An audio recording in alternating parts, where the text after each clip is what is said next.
Assalamualaikum warahmatullahi wabarakatuh. Bertemu lagi dengan saya Iskandar, SAG, MPD, MSI, PhD.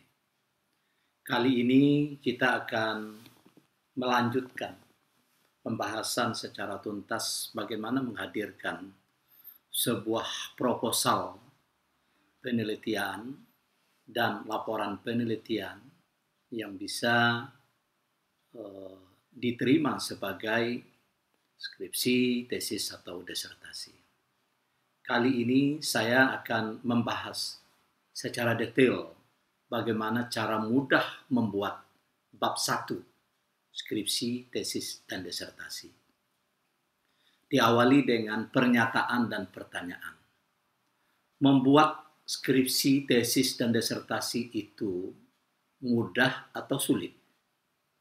Ini adalah pertanyaan dan pernyataan yang ada di benak pikiran banyak mahasiswa, baik itu mahasiswa baru maupun mahasiswa yang akan memulai mengerjakan tugas akhir. Mudah atau sulit tentu tergantung dari berbagai faktor, gitu ya. Yang pertama, kemampuan dari seseorang mahasiswa itu mampu mencari topik permasalahan yang dipilih dan banyak sedikitnya teori atau referensi yang mereka dapatkan atau pahami dari sebuah masalah itu. Dan tentu hal yang sangat urgen yang menjadi landasan filosofi untuk melakukan kegiatan ilmiah atau penelitiannya itu adalah kemampuan untuk menguasai metodologi penelitian yang menjadi dituangkan ke dalam sistematika metodologi yang tentu semua perguruan tinggi itu memiliki mekanisme sistematika yang ada gitu ya. Namun pada umumnya itu adalah sama. Satu hal yang paling dominan yang harus kuat dan yang harus menjadi satu landasan pintu masuk dari sebuah penelitian itu adalah bagaimana bisa seorang mahasiswa atau peneliti mendeskripsikan masalah dari penelitiannya tadi digambarkan ke dalam bab 1. Bab 1 kita tahu bahwa itu merupakan bab pendahuluan gitu ya, yang terdiri dari beberapa gitu ya, terdiri dari latar belakang masalah, terdiri dari identifikasi masalah, terdiri dari rumusan masalah, terdiri dari tujuan dan manfaat penelitian. Kali ini saya akan membahas secara tuntas gitu ya, bagaimana kita membuat latar belakang yang baik gitu ya. Kenapa latar belakang ini menjadi pintu masuk gitu ya, atau pintu pembuka untuk bagaimana kita menjelaskan topik skripsi kita, tesis dan disertasi yang kita pilih itu ya. Kita jelaskan gitu ya, faktor-faktor apa yang menjadi alasan kita memilih topik atau judul tersebut. Nah, inilah yang harus digambarkan di dalam latar belakang penelitian. Adapun di latar belakang penelitian ada beberapa poin ya, yang menjadi pedoman untuk kita bisa menulis di latar belakang. Yang pertama gitu ya, tentukan pola pemaparan kita di latar belakang. Polanya apa? Dari tema yang kita dapatkan, kita sudah dapat mengidentifikasi bahwa tema atau topik yang kita teliti itu adalah menggunakan pendekatan kuantitatif atau kualitatif, atau dengan menggunakan pendekatan metode deduktif atau induktif. Nah, jadi itu merupakan satu pilihan gitu ya untuk kita bisa memaparkan apa urgensi dari penelitian kita. Oke, sekarang saya akan jelaskan misalnya dari tema yang deduktif gitu ya. Deduktif ini lebih identik dengan penelitian kuantitatif. Kalau kuantitatif lebih kepada sifatnya, temanya lebih sifat kepada variabel gitu ya. Variabel itu variabel yang mempengaruhi dan variabel yang dipengaruhi. Itu variabel bebas dan variabel terikat, atau variabel independen, dependen, dan variabel dependen gitu ya.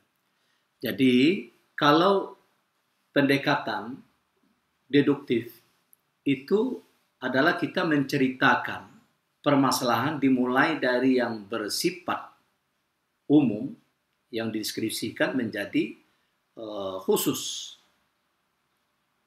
gitu ya, menjadi spesifik. Gitu ya. Sementara kalau yang induktif itu adalah ya mengulas permasalahan dari yang khusus, gitu ya, dari fenomena-fenomena atau dari kejadian-kejadian dikembangkan menjadi hal yang umum gitu ya. Jadi makanya itu dua metode ini menjadi piramid terbalik gitu ya. Jadi kalau yang deduktif itu piramidnya dari khusus, dari umum menjadi khusus. Jadi sementara kalau induktif itu dari umum, dari khusus menjadi umum gitu ya. Jadi deduktif itu polanya itu adalah cara menganalisis dari kesimpulan umum atau generalisasi, biasanya ini kuantitatif ini, yang diuraikan menjadi contoh-contoh konkret atau fakta-fakta untuk menjelaskan kesimpulan atau generalisasi. Nah, biasanya ini adalah kita menjelaskan variabel-variabel gitu ya. Misalnya kalau penelitian kuantitatif itu bisa menjadi 2 variabel, 3 variabel. Masing-masing variabel itu kita jelaskan gitu ya. Dan sampai kepada sifatnya kesimpulan. Jadi metode deduktif ini digunakan dalam sebuah penelitian di saat penelitian berangkat dari sebuah teori yang kemudian dibuktikan dengan pencarian fakta. Nah, jadi biasanya sebuah teori itu diuji dengan data, apakah teori itu diterima atau teori itu ditolak. Nah, ini biasanya menggunakan statistik. Nah, ini harus kita jelaskan untuk pertama. Yang kedua, pola induktif gitu ya, adalah kebalikan dari metode deduktif, yaitu berangkat dari contoh-contoh konkret dan fakta-fakta, fenomena-fenomena diuraikan terlebih dahulu. Terlebih dahulu, baru kemudian dirumuskan menjadi sebuah kesimpulan atau generalisasi. Pada metode induktif, data dikaji melalui proses yang berlangsung dari fakta. Nah, ini biasanya penelitian kualitatif. Kualitatif itu biasanya ya peneliti itu sendiri yang menjadi instrumen penting gitu ya. Jadi semakin hebatnya seorang peneliti itu menggali berbagai informasi ya untuk mempertajamkan jawaban dari persoalan, menemukan persoalan itu semakin bagus. Nah, jadi pilih di antara dua. Sementara di antara dua pendekatan atau pola ini itu sistematikanya ada berbeda gitu. Berbeda. Jadi sistematika dari proposalnya itu juga berbeda. Dan tujuannya tentu sama-sama untuk menemukan masalah dan mencari solusi dari masalah. Itu kan penelitian. Cuman pendekatan metodenya yang berbeda. Jadi itu silakan gitu ya. Anda sebagai peneliti melihat gitu ya. Anda passion Anda ya dengan masalah yang Anda angkat tadi itu Anda mau metode kualitatif atau kuantitatif gitu ya. Sistematikanya saya kira itu sudah boleh dikatakan hampir sama gitu ya. Dan itu bisa kita lihat gitu ya. Dari pemaparan saya yang kemarin itu sudah saya jelaskan bagaimana sistematika penelitian kuantitatif, bagaimana sistematika penelitian kualitatif. Pada dasarnya adalah bab 1 itu sudah kedua-duanya harus dilakukan. Yang kedua yaitu landasan penelitian gitu ya, berisi teori-teori yang akan menguatkan penelitian Anda secara ilmiah gitu ya.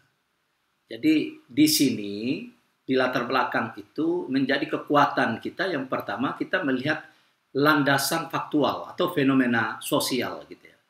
Jadi landasan ini ya itu adalah merupakan kenyataan atau fakta-fakta objektif penelitian yang akan dianalisis. Kalau boleh dikatakan ini juga menjadi grand tour gitu ya. Jadi ada penelitian pendahuluan kita melihat fakta-fakta di lapangan, fenomena-fenomena sosial, dan itu sangat terkait dengan topik yang kita teliti. Itu juga menjadi pembahasan di dalam bab 1. Selanjutnya, di landasan penelitian juga, itu adalah landasan teoritis gitu ya. Landasan teori adalah berdasarkan teori dan pendapat ahli. Ya, ini juga harus kita tuangkan ke dalam bab 1 gitu ya, terutama di latar belakang. Yang selanjutnya adalah landasan yuridis. Nah, kita tahu bahwa kita di Indonesia ini kan adalah negara hukum gitu ya. Negara hukum itu adalah berlandaskan pada aturan-aturan. Jadi dalam kehidupan kita, sosial kehidupan kita, itu kan selalu diatur dengan aturan-aturan. Maka aturan-aturan itu kan bisa berjalan secara efektif atau tidak berjalan gitu. Itu akan menjadi masalah.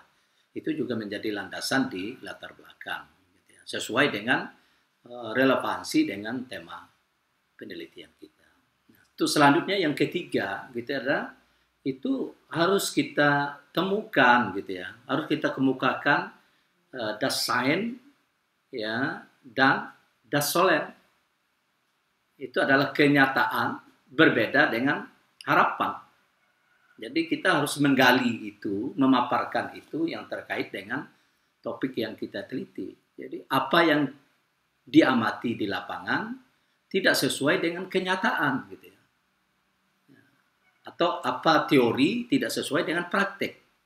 Anda perlu menjelaskan mengenai kenyataan atau kondisi yang sebenarnya terjadi, itu kontradiksi dengan harapan dan kenyataan ini. Yang akan menggambarkan secara awal mengenai apa sebenarnya topik pembahasan dan tujuan yang ingin di.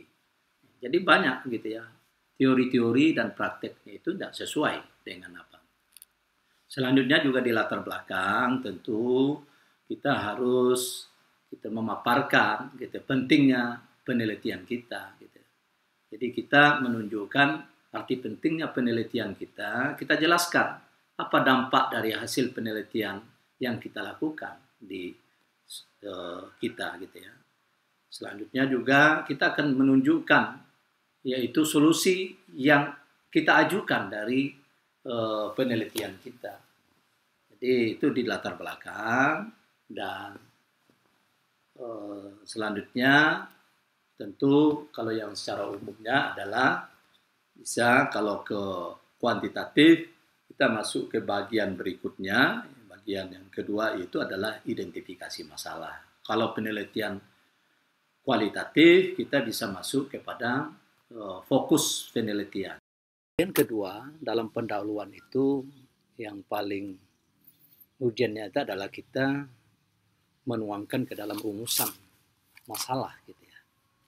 Karena ini yang menjadi arah dari penelitian kita, arah dari kita menggali atau meneliti apa yang akan kita teliti gitu ya, melalui pertanyaan penelitian. Nah, itulah rumusan masalah. Jadi tergantung dengan tadi yang saya sampaikan adalah tergantung dari identifikasi masalah, ya, tergantung dari fokus masalah, dan dari fokus dan identifikasi masalah tersebut kita bisa rumuskan pertanyaannya. Jadi kalau pertanyaannya itu ya terdiri dari kalimat tanya gitu ya, yang pertanyaannya apakah gitu ya, bagaimana, faktor-faktor apa yang mempengaruhi. Nah, itu sesuai dengan konteks dari topik yang kita angkat gitu ya. Jadi ini menjadi sesuatu yang mengarahkan kita dalam menjawab persoalannya di lapangan. Jadi itu adalah bagian yang kedua. Bagian yang ketiga di dalam pendahuluan itu adalah tujuan penelitian. Tujuan penelitian ini biasanya ini adalah ya memberi gambaran ya harapan apa yang ingin dilakukan peneliti. Bisa tujuan penelitian ini adalah jawaban dari rumusan permasalahan. Rumusan permasalahan. Jadi kalau permasalahannya 3 atau 2, nah itu tujuannya adalah 2 atau 3. Jadi dia adalah untuk mengetahui gitu ya, untuk mengatasi atau untuk mengembangkan. Nah, jadi tergantung dengan permasalahan penelitian. Gitu ya. Kalau penelitiannya mau kuantitatif, melihat apakah terdapat korelasi antara variabel A dengan variabel B, nah itu tujuannya adalah ingin mengetahui ya hubungan atau ingin mengetahui pengaruh. Kalau penelitiannya bagaimana mengembangkan produk A untuk meningkatkan misalnya kesejahteraan masyarakat, maka tujuannya adalah untuk mengembangkan. Gitu ya. Jadi disesuaikan dengan konteks dari masalahnya. Nah, dan yang terakhir gitu ya, bagian yang keempat di dalam bab pendahuluan itu adalah manfaat penelitian. Nah, biasanya manfaat penelitian ini itu ya berisi tentang kegunaan dari penelitian yang kita lakukan. Itu bisa kegunaannya secara teoritis maupun secara praktis gitu ya. Kalau secara secara teoritis ya penelitian kita ini bisa sebagai referensi ilmiah untuk pencapaian atau untuk mengatasi apa yang menjadi problem yang sudah kita jawab di lapangan gitu ya. Selanjutnya juga secara teoritis juga sebagai bahan kajian gitu ya. Karena ini kan kalau biasanya skripsi yang dihasilkan, tesis, disertasi, itu kan dokumen-dokumennya akan menjadi bahan referensi gitu ya, ataupun studi relevan dari penelitian berikut-berikutnya. Jadi ini bisa menjadi manfaat teoritis. Kalau manfaat praktis, ya saya kira terutama untuk perguruan tinggi yang sarjana ini kan sebagai fasilitas, memfasilitasi mahasiswa untuk bisa meningkatkan kualitas minat baca, ya, untuk meningkatkan kualitas meneliti gitu ya dalam pendekatan ilmiah, dan yang tak kalah yang secara praktis adalah sebagai manfaatnya adalah sebagai syarat untuk memenuhi gelar kesarjanaan, gelar magister dan disertasi. Karena kalau tanpa ada persyaratan penulisan karya ilmiah, maka belum terpenuhi syarat untuk menjadi sarjana. Saya kira itu yang menjadi kata kunci untuk kita bisa membuat bab 1, ya. Jadi sehingga cara menulis bab 1 itu harus terbayang oleh kita gitu ya. Setelah kita mengetahui atau setelah mindset kita tahu, oh ternyata bab 1 itu harus dipersiapkan, kita harus tahu tentang metode apa yang kita gunakan untuk menjawab masalah ini gitu ya.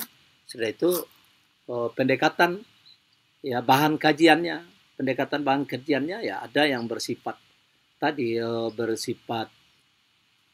fenomena, fakta-fakta di lapangan yang kita dapat dari grand tour-nya, ada yang bersifat dari teoritis gitu ya, dan ada yang bersifat dari yuridis gitu ya, dari aturan-aturan yang berlaku. Nah, selanjutnya kita bisa melihat gitu ya, das Sein dan das Sollen gitu ya. Jadi fakta ya